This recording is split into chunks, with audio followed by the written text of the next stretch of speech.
Hello everyone. Welcome to Mission Young Citizens, Bookosmia's brand new club where young minds get to enjoy, appreciate, and take the lead in all things nature. This is a space where curiosity meets creativity. And today's episode is extra special because we have someone who makes nature conservation pretty cool. I am Mariam Arif. I have been a previous podcaster for Bookosmia, and I will be your host for today. Have you ever imagined animals talking back to us? Or thought about what a snake might be saying while we scream and run away? Well, our guest for today makes that imagination come alive. He's an award-winning cartoonist, an illustrator, and a storyteller who turns wildlife conservation into an absolute riot of fun. His works include Green Humour for a Graying Planet, Naturalist Ruddy, Carbon Footprints, and Making Friends with a Snake from a Distance, which is, by the way, my personal favorite. I am talking about none other than Rohan Chakravarty. Rohan, welcome to the Mission Young Citizens podcast. Thanks so much, Mariam. Thanks for pumping so much enthusiasm into that introduction. I feel a little better about myself, and it's wonderful to be speaking to all of you today. We're equally delighted to have you here. Now, Rohan, please tell us, what was it that sparked your love for nature, and how did you get into writing and illustrations? I really don't consider myself much of a writer. I just write for my cartoons, so that's that. And it was actually my first sighting of a wild tigress that sparked the idea to merge two of my passions, wildlife and cartooning, and that's how Green Humour, my series, was born. So wherever I go, I thank that tigress wherever she is for giving my career a sense of direction. That is a wonderful story. Now, I read your book, Making Friends with Snakes but from a Distance, and it definitely changed my perspective on snakes. I mean, I would still run away if I encountered a snake, but I love how you explore. So would the snake, Mariam. Yeah. That's one thing about the book we learned. I love how you explored the themes of coexistence and how you broke the stereotypes. And I think what stood out to me was the very simplistic approach of the book, which is perfect for young minds, and the artistic techniques that you used to convey your message. The book was not only informative, but it was such a delight to read. I absolutely loved it. Now, before we jump in, Rohan, let me tell you something really exciting about Bookosmia.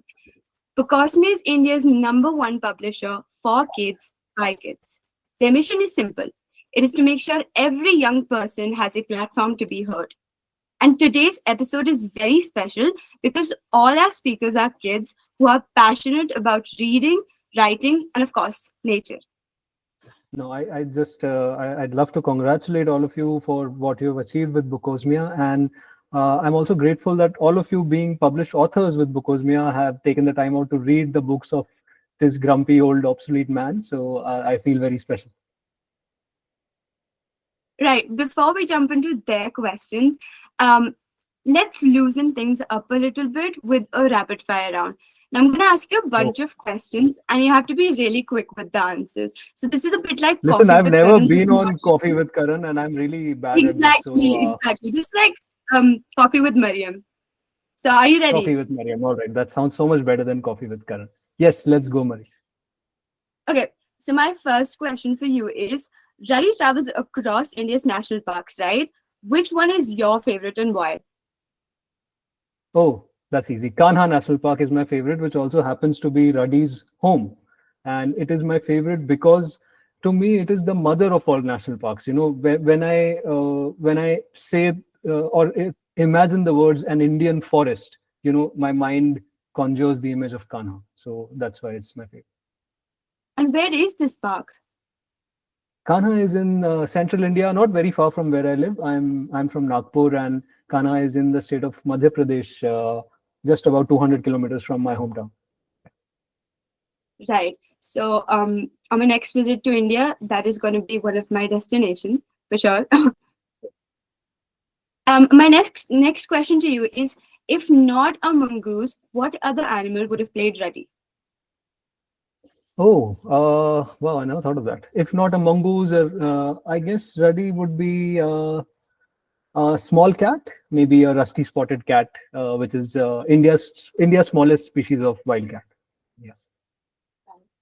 How long do you think you would last without any human help or company in the inside of any national parks? Wow, not very long, I guess. I'm not a very good forager,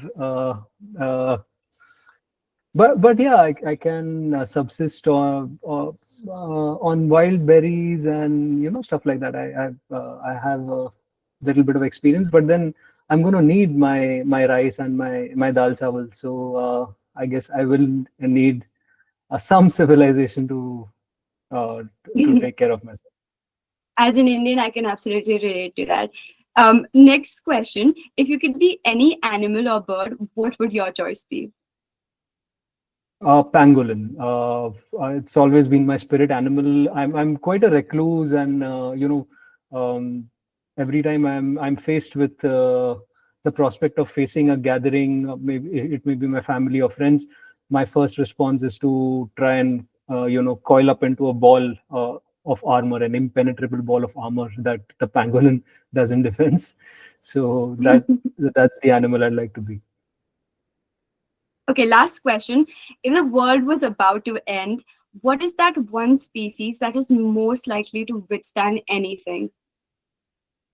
Oh, I guess it would be the cockroach. And while it does so, it's known to be the hardiest insect in the world, and it has already withstood so many catastrophes and disasters. And the good thing is that when the apocalypse comes this time around, the cockroach will be laughing at us. Well, that was so much fun. Now, let's get to the heart of the episode. We have some incredible young speakers from all around India who have read your books, and they have some questions and thoughts for you. First up, we have Vivan Bajpai from Bangalore. Vivan, over to you. Thank you, Mariam. And as you said earlier, dear Rohan sir, I am Vivan Bajpai and I'm from Bangalore. I'm 12 years Vivan, old. can I make a request? Yes, sir. Can we do away with sirs and all kinds of formalities? You can simply call me Rohan. I would love that. Oh, yes. Thank you. Dear Rohan, I am Vivan Bajpai and I'm from Bangalore. I'm 12 years old and I study in NPS HSR. And I would like to say that I'm a huge fan of your Green Humour comics. Thank you so much. So at the Bangalore Literature Festival, I picked up your first book, which was Green Humour, A Graying Planet. At least that was the first which I read. I also read several other books like Pugmarks and Carbon Footprints and Sea Ice, Now You Don't. I enjoyed reading these books because the various anecdotes, poems, and the vibrant texture of the nature conveyed inside enamored me. I was simply enthralled. I also learned many things in terms and was thrilled by the decisions of world dealers and how various animals criticized them, be it the iconic sneezing of the pangolin.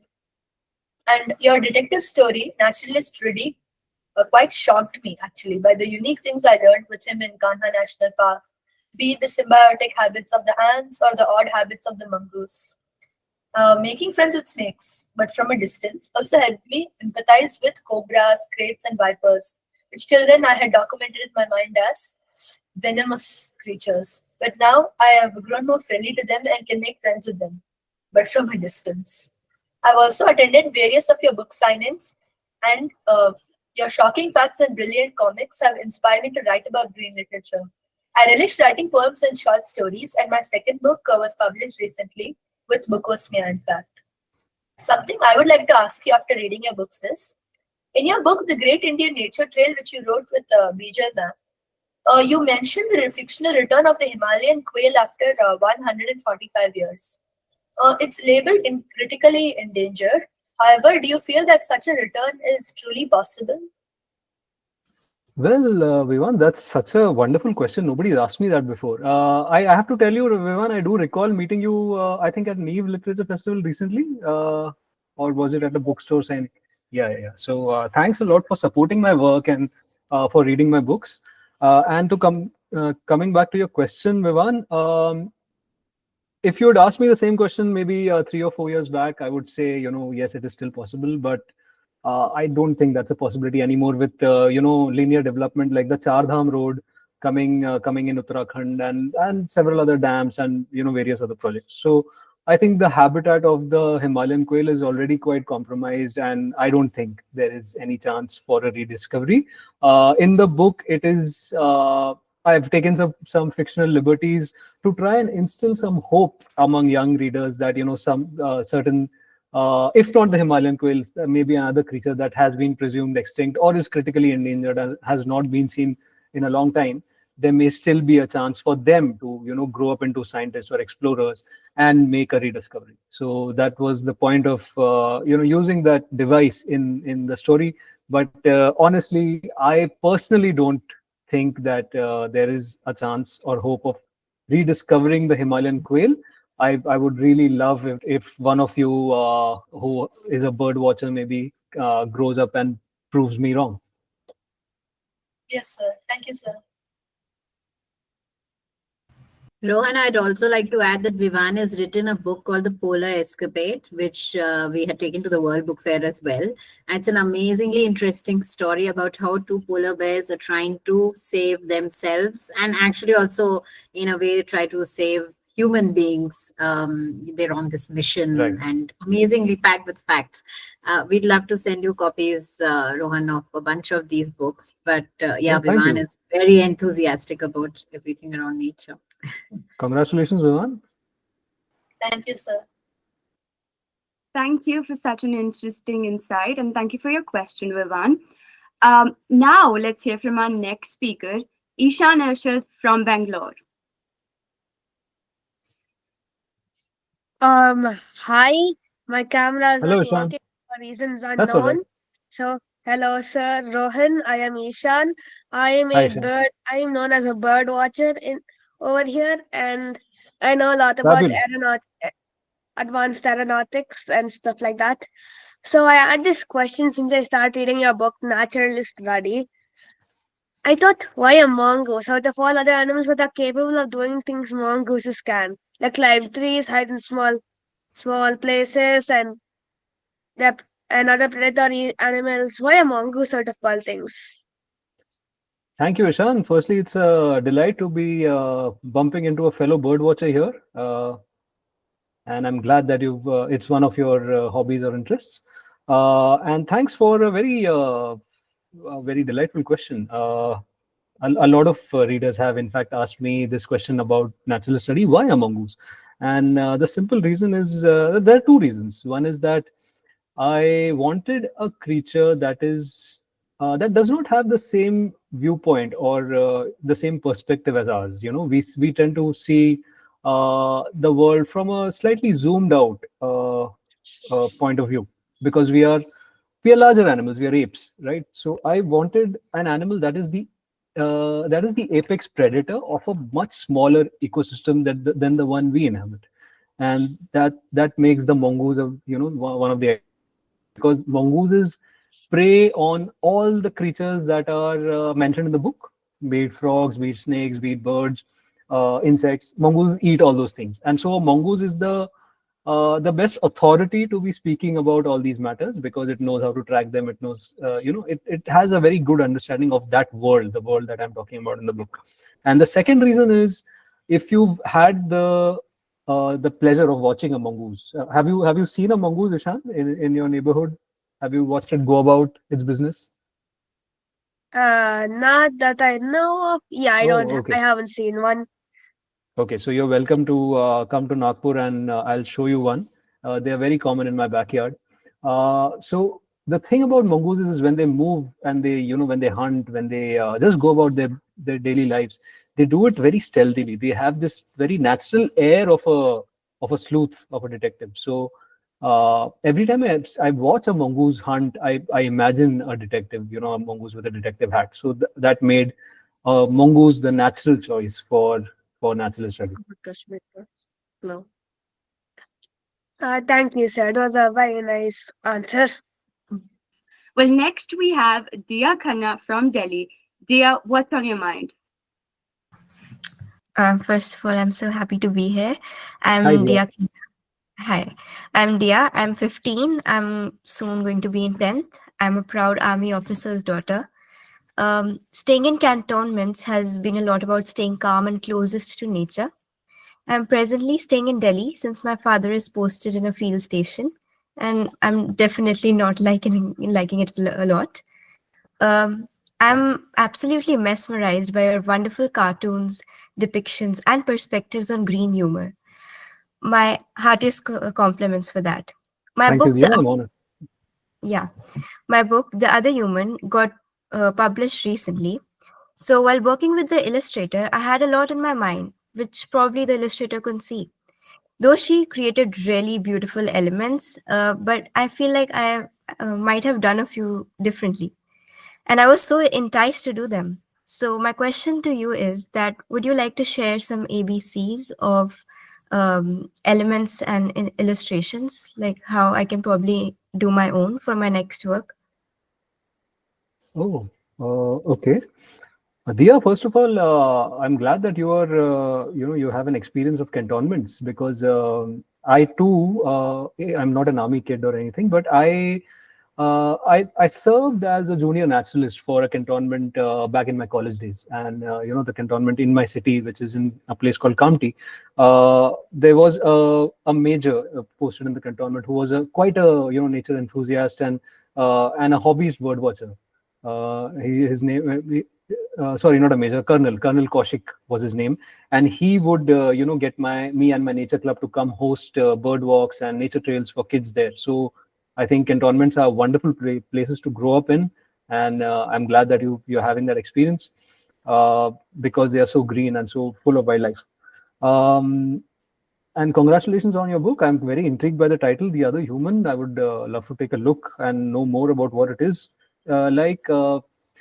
As somebody who illustrates his own stories, I'm not, like I said, I'm not much of a writer. I think in visuals, so my approach will be very different from yours because you are a writer first, is what I gather. And I think I've seen that writers, do love to illustrate their own writing. Some of them are decent illustrators, some aren't. I'm not sure how well versed you are with the process of illustration. But I think the ABCs, if you ask me, would be that when you're illustrating text, illustration by definition means the visualization of text, and to give text a visual shape and form.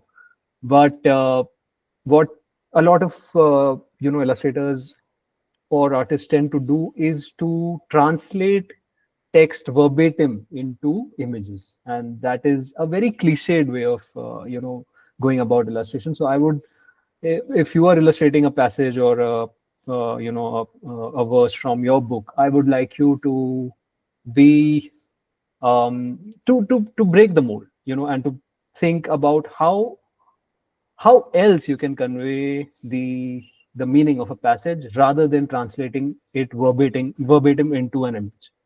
So that is, I guess, a very good way of going about your the process of illustrating. All right. Thank you so much. That will be so helpful. Thank you, Dia, and for your forthcoming publications and projects, and for your exams as well. Yeah, thank you. I would like to add on to that question by Dia. So, Rohan, you have a very distinctive illustration style. Most people do have, they develop over the years.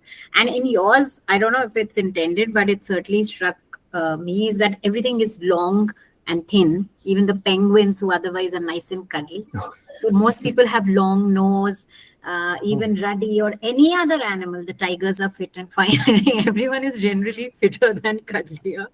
Is that intended, or it's just something playing out in your head, which takes form? I actually never realized this. I don't know about this. I have 4 of your books in front of me, and that was my observation in each one of them. So, well, actually, the intent is to exaggerate a particular characteristic of the animal. So, if, like the long penguin you're talking about is the emperor penguin, which is the longest species of penguin. So maybe that was subconsciously playing in my head, or maybe it's also aspirational. It's something that I want to be. I'm a short and stubby person.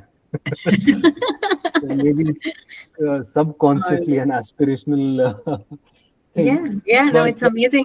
It inspires the reader also that, if they can, it almost like everyone's been stretched a little and no, but if it's a they are chubby animal by nature, it vertical. will be depicted as chubby. There's no, I think I'm an honest cartoonist and honest about my depictions. I'd like to Yeah. think that way. But thanks for pointing it out. All right, thank you. And before we move on, I just wanted to add, so Dia has written a book which she spoke about the other human, which is very interesting.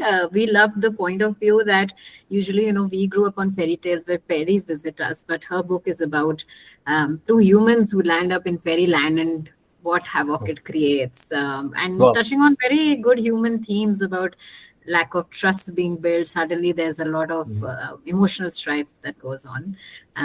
So very interesting view from Dia. And we missed on adding when Ishan was speaking to you, but he is the bird watcher for us at Bookosmia. So I think I even shared one of his blogs with you. He had gone to Kashmir and Oh, right. birds Yes, of that's him. Kashmir. Yes. Then we had his work appreciated by the eBird India and the National Conservation Foundation. Folks also very religiously writing on birding, clicking his own pictures, and sharing a lot of that with us. Super, Bishan, super. All right, Mariam, let's carry on. Thank you, Dia, and thank you, Rohan, for your answers. Next up, we have Prisha Moitra from Kolkata. Prisha, take it away. Hello, Rohan sir. My name is Hi, Prisha Prisha. Moitra. Prisha, just Rohan is fine. I'm very uncomfortable with formalities like sir. So just Rohan is fine. Okay. I'm 13 years old. I'll be going to 9th grade soon. And I think the role of environmental writers like you is quite crucial in today's youth. I especially like your Green Humour series, and I love the clever use of humor you use to address something that has a way deeper meaning. And I've also been quite interested in writing about nature, not specifically environmental issues, but more on the beauty of nature and how most people can't appreciate it. And in fact, I'm writing a book right now that has a very close relation to nature, the topic. So my question to you would be, what are your general tips to overcome art block? Oh, wow. I don't know if I'm qualified, Prisha, for answering this question because I struggle with creative blocks every day. And I'm glad that you're writing about nature and devoting time to your book. I think if you are stuck somewhere with your studies and having a hard time with preparing for exams, I think this would also probably be a very therapeutic process for you to be writing a book like this. So I'm glad you're doing this and all the best for it. I guess you asked me that question because you too have been going through creative blocks. Well, I've had a funny relationship with creative blocks. So in the beginning of my career, I would dread them a lot. I would have existential, crippling fears of creative blocks. Over time, I learned that just because I have a creative block today, my career will not end tomorrow. And it's something that it's a signal. Go out, do things that replenish your gray matter. Creative blocks happen, I think, because your gray matter is exhausted, and it's a signal that you need to replenish it. So what I do is I don't take it very seriously. I don't force myself to fight or combat a creative block unless, of course, there's a deadline tomorrow. I do things that that will take my mind off what I'm drawing or what I'm trying to draft. I have two pet dogs and they are of great help. I just head out for a walk with them or just play with them a lot. I listen to some music or I pick up at any given time I'm reading 6 books, so I pick up one of them and I just sit down to read. I cook a lot, and the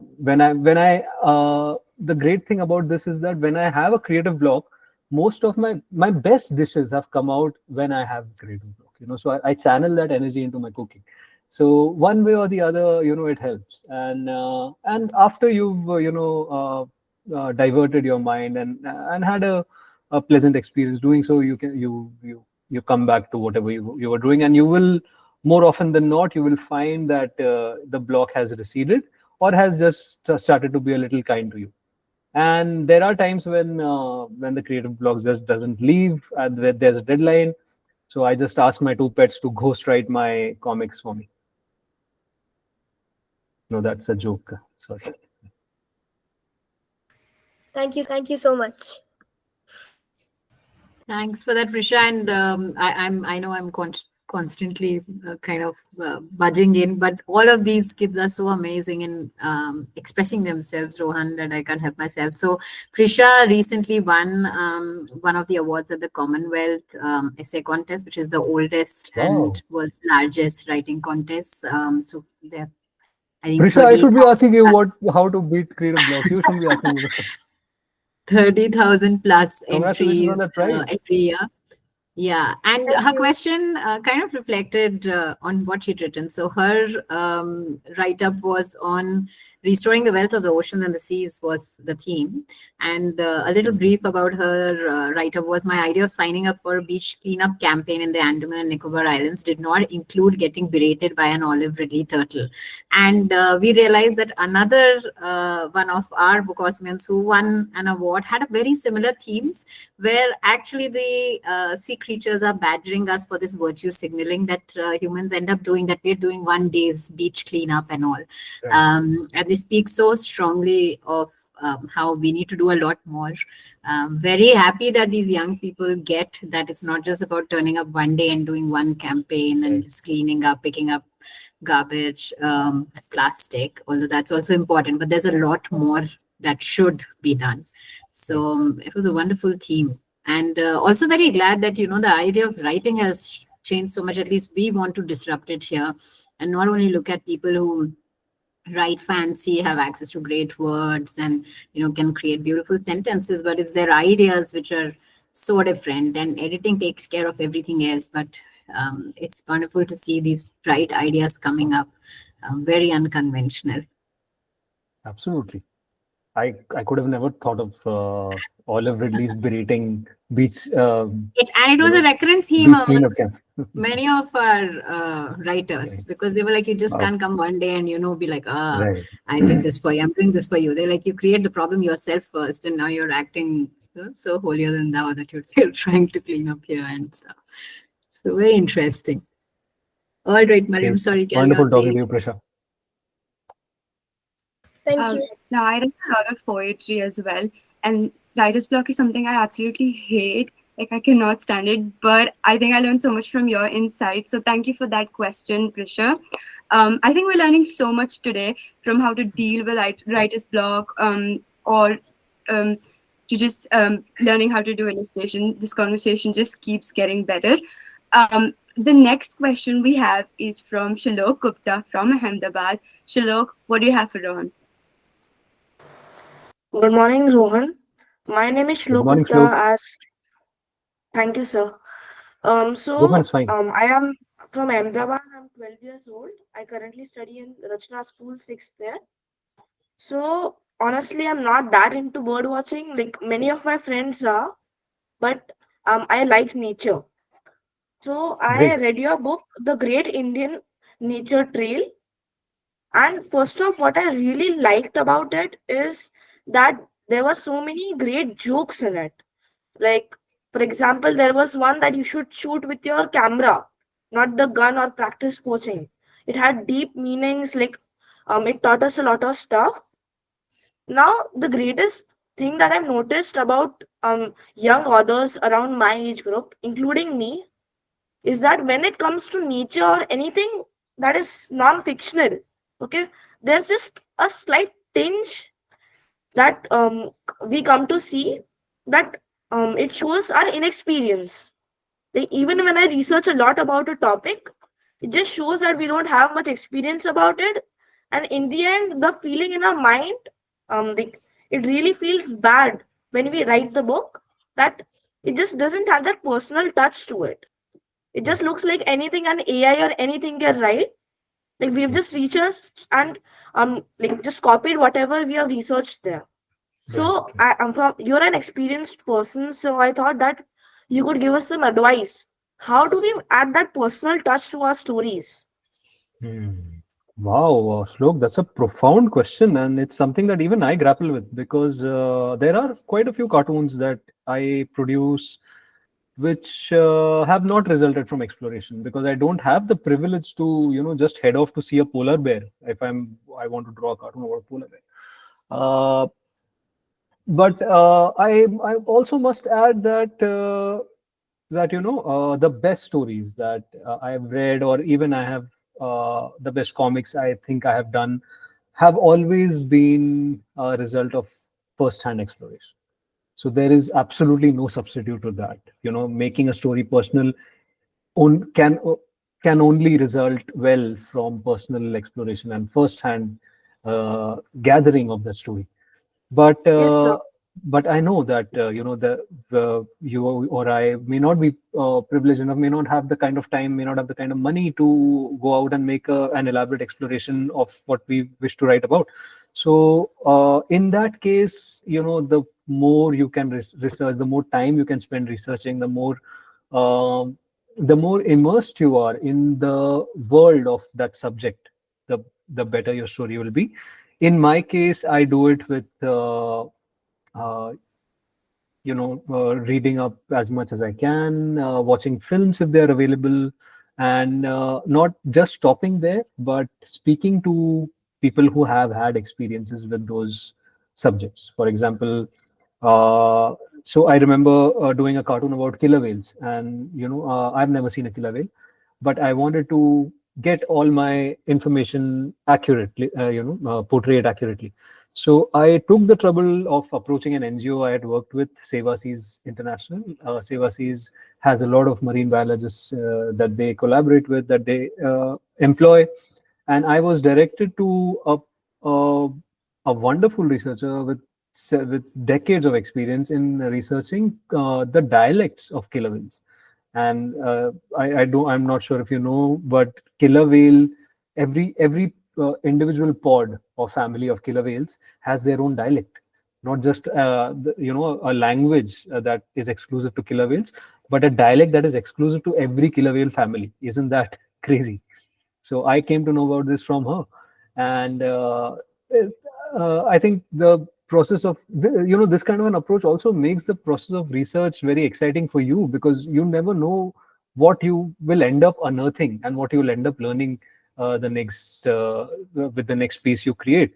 And that also makes the process of creation so rewarding, because for me at least, cartoons and comics are not just my way of um, attaining creative satisfaction or reaching out to my readers. They are means for me to learn more. And, that's something that has also kept me going, even when the odds are stacked against the medium of cartooning. Like today, for example, you may be aware that, publishing is in a decline, the print media is declining. And yet I love what I do, because it is my primary method of learning more about the world.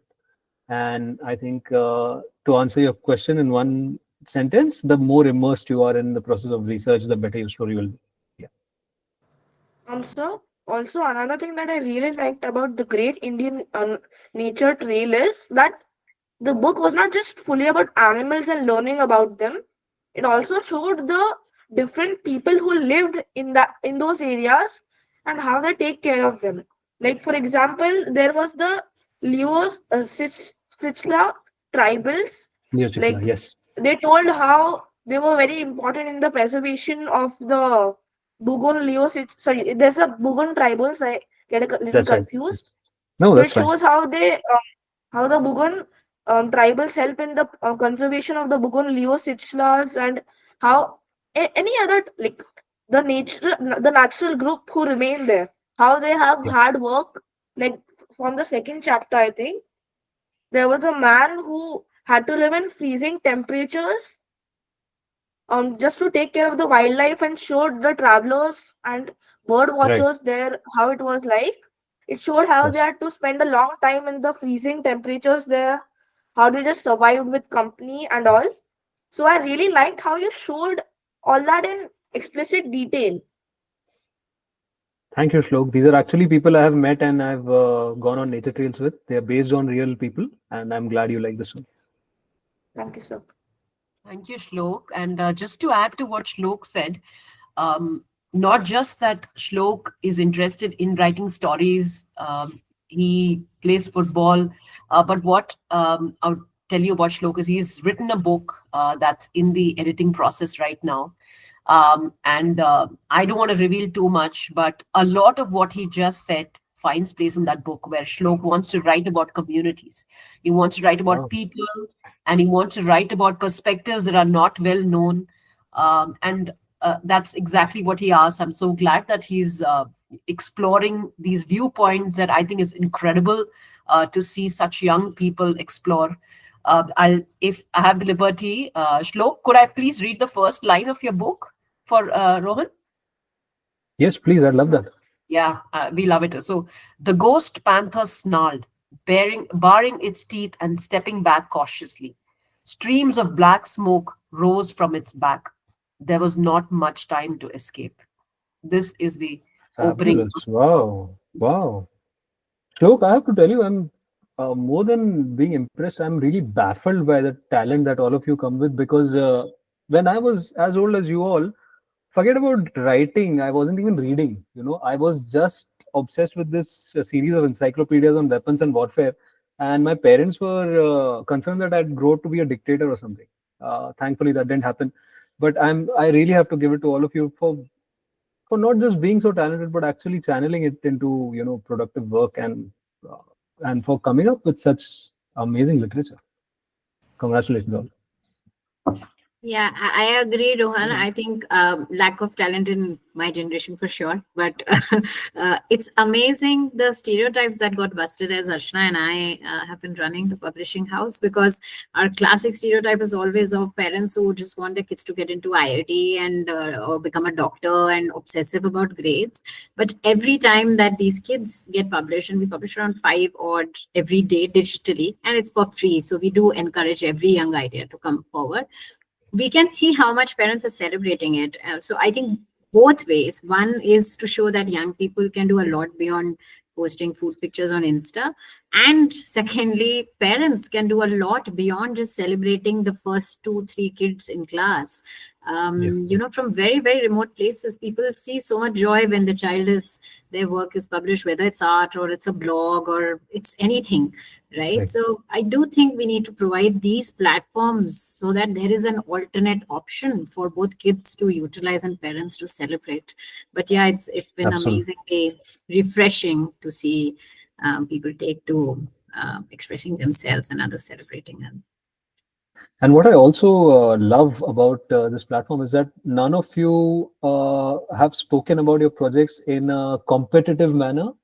I guess all of you see each other as collaborators and as teammates, and that is just wonderful. That is the spirit that should be inculcated in my generation as well, my generation of writers and creators.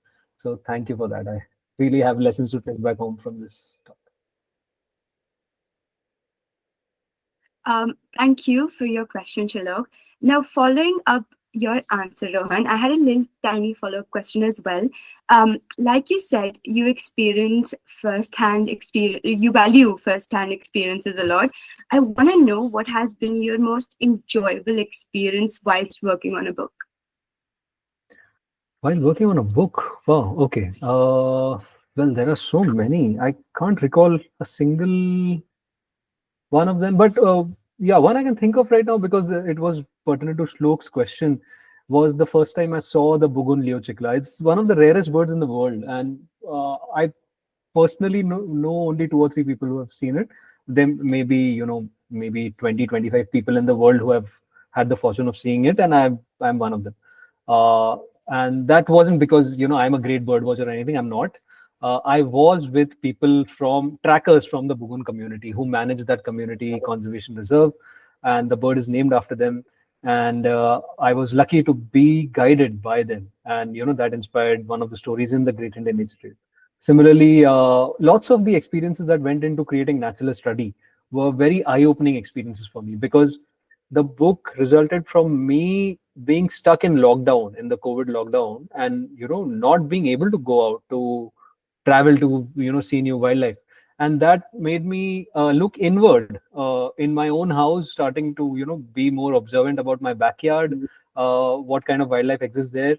And because I was not familiar with insects or spiders, I started to read up more about them, and all these things presented themselves as mysteries to me that I was left to solve by myself.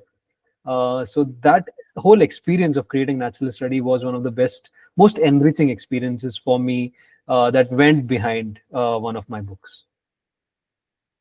Absolutely, absolutely.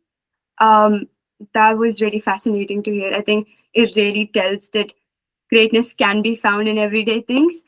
Um, I hope everyone listening is as fascinated as I am. Well, up next we have Arna.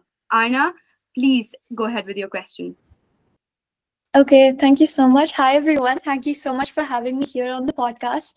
I'm really excited to be a part of this conversation. So, a short introduction about myself. I'm Arna Pandey, an eighth grader from Gurgaon, India, and I have an undying love for books. Some of my recent favorites include The Secret History and The Bell Jar. But beyond just reading, I love writing too, especially poetry and short stories. Some of my work has been published by Bookosmia too. Art in all its forms fascinates me, whether it's books, music, films, or visual arts.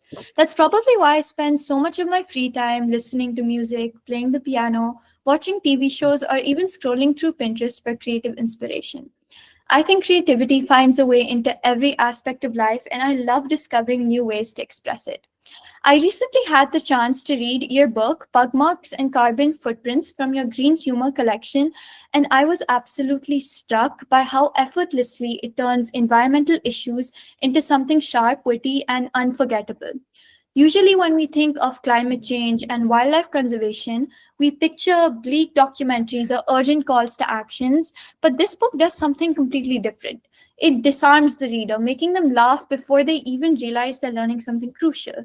It made me wonder, maybe humor is one of the most effective ways to bypass people's natural resistance to uncomfortable truths. Your humor doesn't just make people laugh, it's almost like a Trojan horse, carrying weighty truths inside a light-hearted package. But I wonder, do you think humor can ever backfire? Have you ever worried that making people laugh at a serious issue might make them feel too comfortable, as if the problem isn't as urgent as it really is? And on the flip side, have you ever written a piece of satire that was so sharp, so close to reality, that people missed the humor altogether and took it to face value? Thank you. Arna, I'm very honored by the way you've described the book. Thank you. Nobody's given me such a special review of it, and I must congratulate you for being, other than all the talents you have introduced me to, you are also a very eloquent speaker, and Thank I hope you. that you are taking this talent of yours also very seriously. Uh, Thanks for that question. Yes, satire can backfire. It has backfired several times when I have been careless about it, or I have been frivolous or even too serious about it. It's something that needs a balance on part of the creator as well, not just on part of the audience in perceiving it, but also on part of the creator in using it in the right amounts and the right concentration. So that's all. That's a daily struggle for a cartoonist, and there will be days when you are off the mark, and there will be days when you are when either the humor falls short because there is too much science, or maybe there is the humor tempts you to withdraw or withhold scientific details because the prospect of delivering a punch or a gag is too tempting in that particular scenario. So there have been all kinds of scenarios where I have often made a mess of what I'm creating because I was too tempted to make a joke and not convey the science behind what my subject was. And there have been the flip side has also been true, where I have unintentionally made my comics a bit too scientific and therefore unfunny. But they're all I guess learning ways of learning and understanding my medium better for me. And the more mistakes I make, I guess I emerge a better cartoonist from them. Uh, and I think one thing I've also learned from observing very pompous and very egoistic authors is that when you cease to admit your own mistakes, you cease to grow as a creator. And I think I would never want to fall into that trap, and I encourage all of you to think about it as well. Thank you so much. Rohan, just to give you an idea of Arna, you already heard her speak. She's brilliant. She was invited at the Soul Fest event to come and share about her thoughts. She was one of the panelists at an author speaking event, which is an incredible achievement at her age. And you'll also be happy to know that she's writing and she's exploring a book on Uttarakhand, which she's written in some part, which is on the mass migration, but also the people and the communities and what happens when people migrate and move out. So she's exploring the idea, and I know it's a beautiful process, and she's working through the process, but just wanted to let you know as well, that's a subject that's close to her heart. That's terrific. Arna, are you from Uttarakhand? Oh yeah, I'm from Uttarakhand. Okay. All the best for such an exciting and what will eventually be a very rewarding project. Thank you so much. Thank you, Anna, for your question. I think it was a very good question. It was something I was wondering myself, because when I read Green Humour, something that I noticed was that you used a lot of political satire. And I was wondering if that ever, did it ever gain you any backlash? Yes, Mariam, it happens every once in a while, because in a country like ours, we cannot separate conservation from politics, because they all, environmental governance goes hand in hand with who we have elected, who we have chosen to represent us.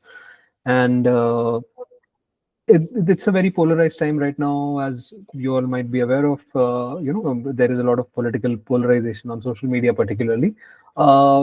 And also to a certain extent in the print, because a lot of my work is accessible to households and families through newspapers. So I do get backlash both on email from readers of the newspaper columns, and also from people who have accessed my work on social media. And I think it's not necessary for my opinions to align with theirs, or my thoughts to align with theirs. I also see backlash as a kind of proactivity on the part of my audiences, because it and also it's something that I gauge the impact of my cartoons with, because backlash probably also results only when a reader is sitting back and thinking, is engaged in thought about what I've created. And I welcome both negative criticism and constructive feedback. So yeah, that's my way of looking at it. Yeah, I think I also totally appreciate the courage with which you put your thoughts out there, Rohan. We always hear about speaking truth to power, but it's very rare to see that in India. And yes, so amazing that you continue with that courage. But also, I think something that we're always taught in B schools, I went to one, is that more people leave negative feedback than those who really enjoy it. So feedbacks are typically negative. So do be assured that a lot of us read it. I read in the Hindu every week, and while we may not have sent a positive message, but that number must be widely outweighing those who may come back with a negative feedback. So yeah, thank you for doing what you do. Now there's one last question from drum roll, please. Me. I have one last question for you, and it is that, are there any future projects that you're really excited to explore? Wow. Well, I have to tell you all that I just secured a column for my cartoons in my favorite environmental news portal, which is Manga Bay. I don't know how many of you have been reading it, but it's just fabulous. And what I love about it is that it's been independent for nearly 2 decades now, and it's produced some of the best environmental journalism that there is out there. And I've just secured a column on that platform, a fortnightly column for my cartoons.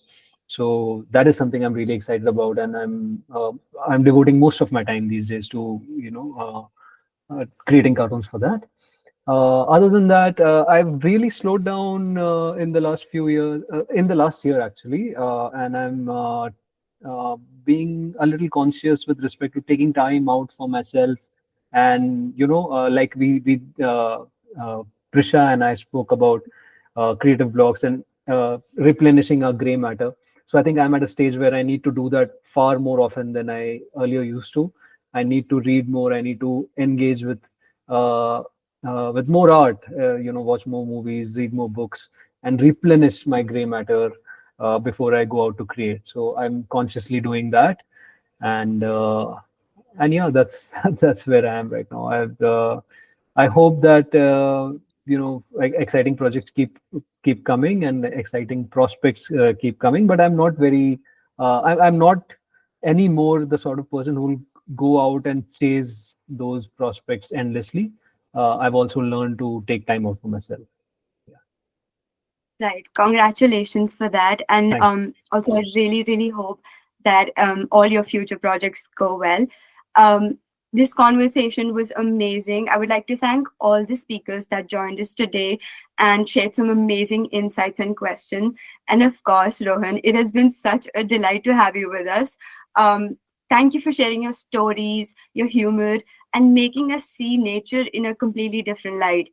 Your works are inspiring as it is, but you as a person are such an inspiration for the young people of our country. So thank you so much for joining us today. Thanks a lot, Mariam. Thanks for saying all that. I don't think, talented youngsters like you need to seek any inspiration from a person like me. In fact, it's quite the other way around. I have learned so much from speaking to all of you today. And I'm kind of sad that this conversation is over in such a short time. I would have loved to spend this whole evening with all of you. I hope, that opportunity also comes by sometime.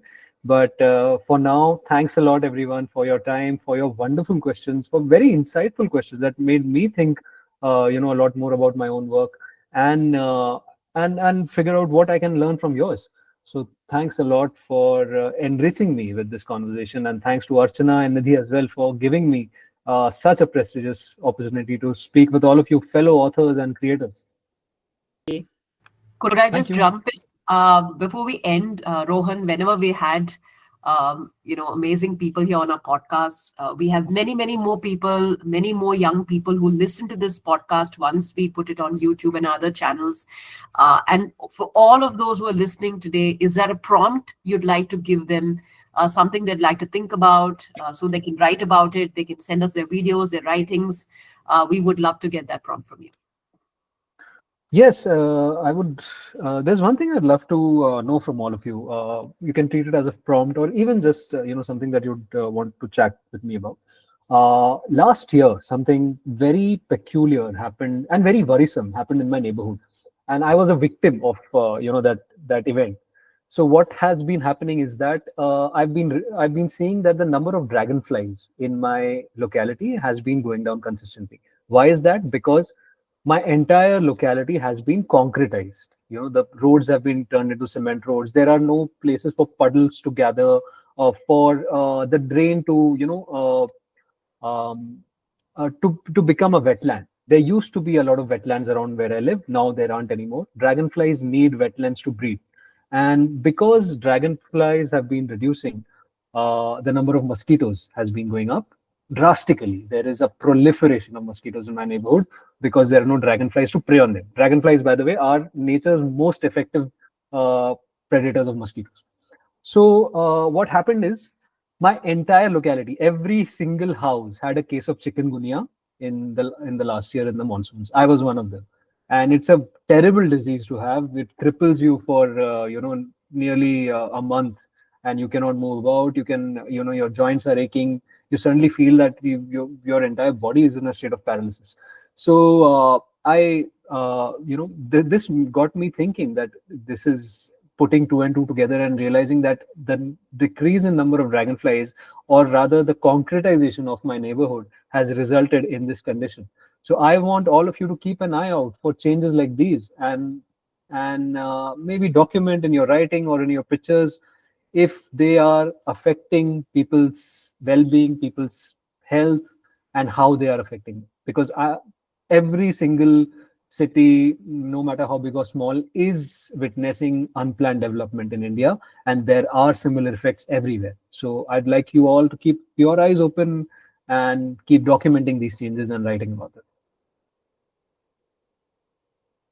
Thank you, Rohan. I think that was a brilliant and very thought-provoking prompt from you, and I'm sure all of our young people are going to listen to that and come up with their own versions, which I'm happy to share. That once we have all of these articles and blogs ready, we'll be happy to compile that into a book and share with you as well. Great, that'll be wonderful. All right. So on behalf of all of us here at Team Bookosmia, thank you, Rohan, for being here and giving us this magical evening. I think something new on nature, but again, I think for a lot of us, we're back to looking at nature in a new way, maybe even falling in love for the first time with nature. This has absolutely been an eye-opening experience for all of us. A big thank you to Mariam for hosting this and bringing this together so well. Mariam, of course, is one of our podcast alumni here at Bookosmia. Congratulations, Mariam, for everything that you're doing with your writing, reading, and podcasting. She's an aspiring journalist. So again, I have to say, Mariam, you're far better than Karan Johar, by the way, at hosting and at Thank Rapid you Fire. so much. I'll take that as a compliment.